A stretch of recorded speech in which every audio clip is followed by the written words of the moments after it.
aja padha berisik dhisik. Soale kas lanang jarene ilang 100.000. Tenan apa kuwi? Tenan guys, aku krungu saka kancaku duit kase ilang 1,5 juta. Ngomong apa kowe? Aku ora nyolong duit kas, nek omong aja ngarang. Lah terus sapa sing nyekel kunci laci kas Bim? Mong kowe sing nyekel mosok saiki duit kase ilang.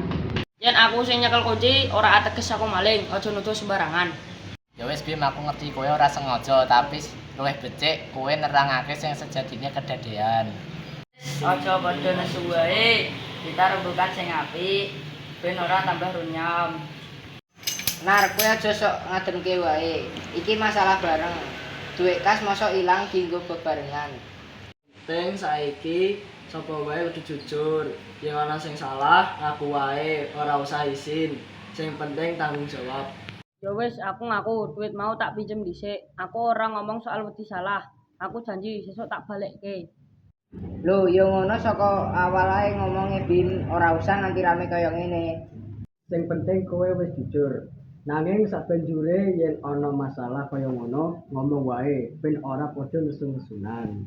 Bener, sing penting jujur. Salah kowe ora masalah yen wani ngakoni lan tanggung jawab.